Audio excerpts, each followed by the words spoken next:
बंध के 4 भेद होते हैं, प्रकृति बंध, प्रदेश बंध, स्थिति बंध और अनुभाग बंध। प्रकृति बंध का अर्थ क्या होता है? जैसे कोई कर्म बंधता है, तो वो परमाणु, उद्गल के परमाणु है, वो आत्मा में आकर के चिपकते हैं, आत्मा आत्मा प्रदेशों में एकदम घुल-मिल जाते हैं, दूध पानी के समान मिक्स हो जाते हैं। तो कुछ परमाणु ज्ञानावरण बनकर के चिपकते हैं, कुछ परमाणु वेदनीय बनकर के चिपकते हैं। इस प्रकार जो भिन्न-भिन्न कर्म प्रकृतियाँ हैं, उनके रूप में जो परमाणुओं का आगमन होता है, आत्मा में आकर के वो चिपकते हैं, उसका नाम प्रकृति बंध है। और जब वो उदय में आते हैं तो अपना-अपना काम करते हैं।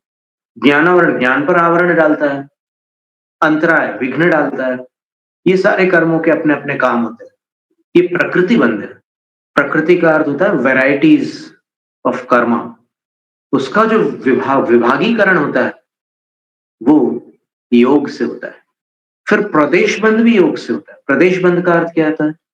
प्रदेश का अर्थ यहाँ पर परमाणु ग्रहण करना। कितनी क्वांटिटी में वो आ रहे हैं कर्म। वैसे तो एक समय प्रबद्ध बताया उसका, लेकिन उसमें भी न्यूनाधिकता होती है।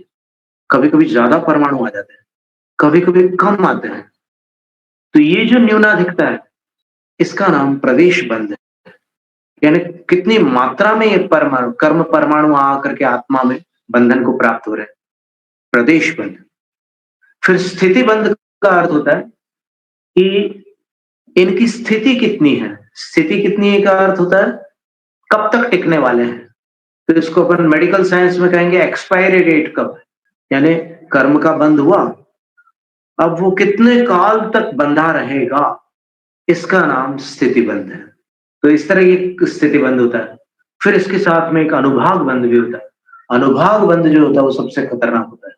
अनुभाग बंध का अर्थ होता है अनुभाग, पावर, इंटेंसिटी, तत्शक्ति भाव कम्मंतु, उसकी क्षमता, उसकी शक्ति। एक कर्म ऐसा होता है जिसकी इतनी शक्ति होती है कि वह उसको कोई टाल नहीं सकता। ये अनुभाग की बात है।